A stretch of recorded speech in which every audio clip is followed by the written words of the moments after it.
پاش دروازبونا نزدیک 2 هفتهان لسر دست کردن اپراسیون رزگار کردن موصل کتی دا هیزن عراقی و پشمرگین کرد لبروکن روجهلات باشور و باکور ویدره پیش ودچن دنها دا روجاوای پارزگاه نینوا بویا جهک بالکش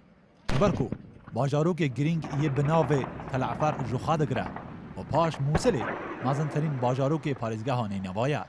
زیدباری وان گفن کجو آلی ترکی و تیتا کرن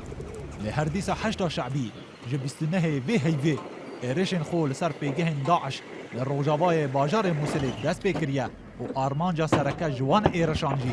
گفتنا باجاروک تلعفر وکو فرمانده این وان هیزان ددن خویا کرن ارکی خود زانن که تولی اپراسیونا گرتنا پارزگاه نینوا ببن و دخوازن پاش داوی هاتنا اپراسیونا گرتنا موصل و در دوراوی آنتاهیا ایرشن خوب برفره بکن با آوایی که بشن ناو آخا سوریه و بروانی جی حکومتا بشار بکن اود دمه که دایم بریانها او هیزنه تهمت بار بون که دمه گرتنا هندک باجار و باجاروکان جدست داعشه گلک بم پیکرین مافن مروان لهمبر خلکی واندران بتایبتی عرب سنی انجام دانه ولبر هندیه زخت لسر وان هیا داکو به تو آوایی که نشن نوا باجار موصله دولتا ترکا به زیده کرنا هیزا خو لباجاروک سلوپی آثر به پارزگاه شرنخ لباکور ولات که هفسینور دگل باشور کردستانه گف جوان چکدارن شیعه دخو که دخازن بشن ناو باجار تلعفر و ترس و خوفه لای خلکی چه بکن چنجارا کسر و کمار ترکیه رجب طیب اردوغان تلعفر به ناوچک هستیار دانا ساندن و هایداری دا حکومت بغداد که گر ایرش وی داره بکه یه برسه وان بدتن لهمبر دا کار بدتن بغداد دبیجن اوان مینا هیزک داگرگر یه سرداری دگل لشکرین ترک لعراقی بکن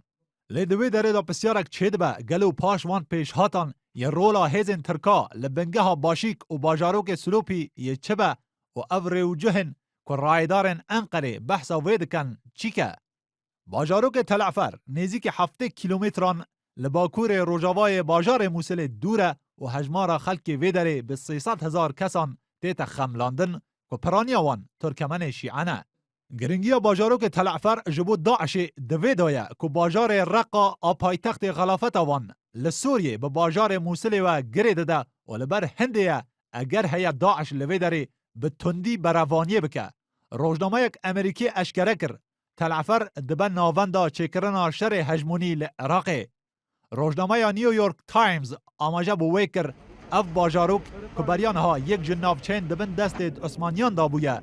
و دنها دابویه خالا آلوزیان دنابینا ترکیه و هیز نزیک لإیران ین عراقی بواته یک دن جگدارن شیعه